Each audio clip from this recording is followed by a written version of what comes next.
তার আহ্বানে আজকে তিনি রাজনৈতিক দলগুলোকে তিনি যে আমন্ত্রণ জানিয়েছিলেন, গণতন্ত্র মঞ্চের 6টি দল, তার শীর্ষ নেতৃবৃন্দ, আজকে আমরা তার আহ্বানে সাড়া দিয়ে আমরা মত বিনিময় সভায় অংশগ্রহণ করেছি।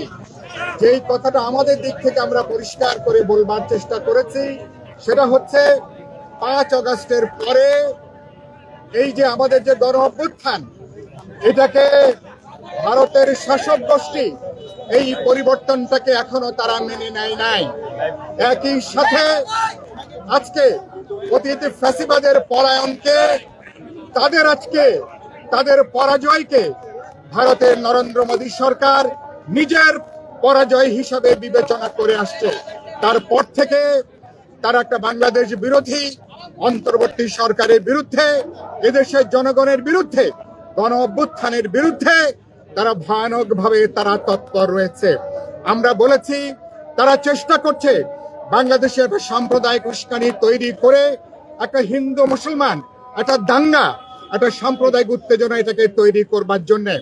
আমরা আজকের এই সভার মধ্য দিয়ে আমরা বলেছি বাংলাদেশের সকল রাজনৈতিক দল অন্তর্বর্তী সরকারের সাথে আমরা আমাদের স্বাধীনতার প্রশ্নে, সার্বভৌমত্বের প্রশ্নে, জাতীয় স্বার্থের প্রশ্নে আজকে আমরা আমাদের ঐক্যমত আজকে আমরা সেখানে ব্যক্ত করেছি। আমরা বলেছি কোন ধরনের ভারত উস্কানিতে আমাদের জনগণ এখানে পা দেবে না। আমরা সাম্প্রদায়িকতার বিরুদ্ধে আমরা বলেছি বাংলাদেশের মানুষ অসাম্প্রদায়িক যে রাজনীতি, যে সংস্কৃতি, তার মধ্য দিয়ে বাংলাদেশের মানুষ আজকে নতুন ভাবে ঐক্য গড়ে তুলেছে। আমরা সরকারকে বলেছি পরিষ্কার এই বার্তা দেবার জন্য।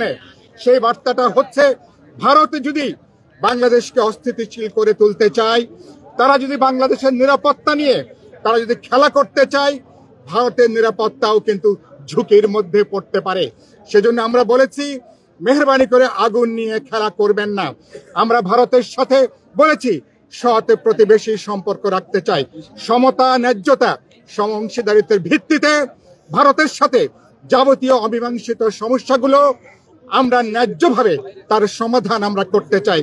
সরকারকে আমরা বলেছি ভারতীয় প্রচার মাধ্যম তারা যেভাবে আগ্রাসী তৎপরতা অব্যাহত রেখেছে, বাংলাদেশে আমাদের সকল গণমাধ্যম, আমাদের টেলিভিশন, সংবাদপত্র, অনলাইন, সোশ্যাল মিডিয়া আপনাদেরকে দেশের স্বার্থে, জনগণের স্বার্থে প্রকৃত তথ্য আজকে সার্ক শুধু অঞ্চল না, বিশ্বব্যাপী গ্লোবাল মিডিয়াতে আন্তর্জাতিক সম্প্রদায়ের কাছে এখানকার অসাম্প্রদায়িক যে ঐতিহ্য, সেই ঐতিহ্যকে আপনারা রক্ষা করবেন।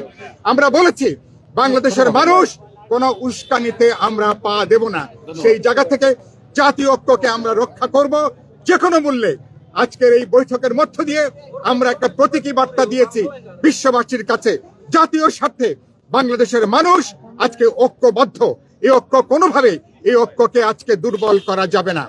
আমি এটা বলে শেষ করছি। আমাদের নেতৃবৃন্দরা তারা অল্প অল্প করে তারা একটু কথা বলবেন। অল্প অল্প করার বিষয় নয়, মূল কথা হচ্ছে কি প্রধান উপদেষ্টা যে ডেকেছিলেন, আমরা জানি, আপনারা জানেন, একটা সরকার যখন চলছে, সরকার চালাচ্ছে, সেটা নিয়ে কথাবার্তা থাকে, রাজনৈতিক দলগুলোর মধ্যে কথা থাকে, পরস্পরের মধ্যে মত পার্থক্য থাকে, কিন্তু আমরা সবাই একসাথে হয়েছি, ঐক্যবদ্ধ হয়েছি। আমাদের নিজেদের মধ্যে রাজনৈতিক মতাদর্শগত যেই পার্থক্য থাকুক না কেন, এই প্রশ্নে আমরা সবাই ঐক্যবদ্ধ আছি।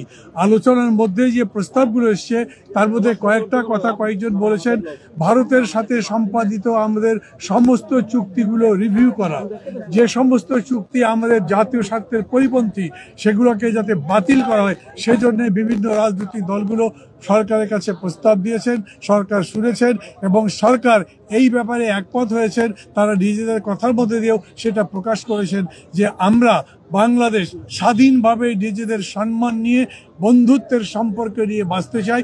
আমরা কারো কাছে মাথা নত করব না।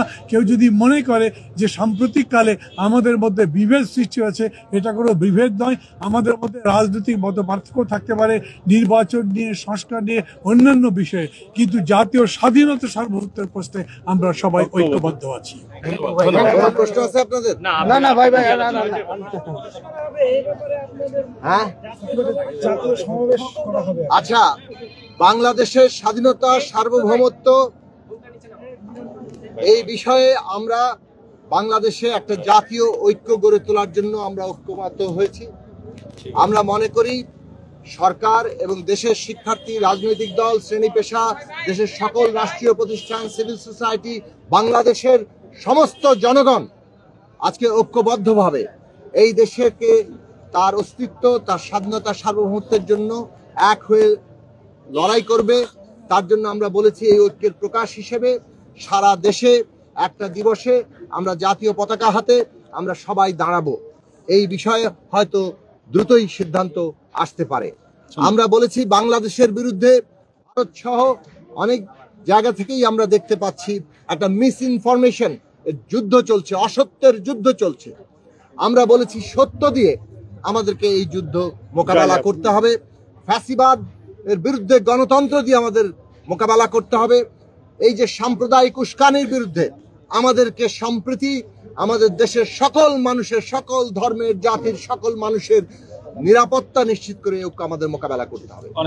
আমরা বলেছি একটা ন্যাশনাল পলিটিক্যাল কাউন্সিল কিংবা জাতীয় রাজনৈতিক কাউন্সিল গঠন করা হোক দেশের সকল স্টেক হোল্ডারদের নিয়ে, যাতে করে সরকার বাংলাদেশে জাতীয় ঐক্যের ভিত্তিতে দেশের সমস্ত মানুষকে ঐক্যবদ্ধ রেখেই আমাদের যে ক্রান্তিকালীন রাজনৈতিক পর্ব, রাজনৈতিক উত্তরণের পর্ব, সেই পর্ব পার দিতে পারে।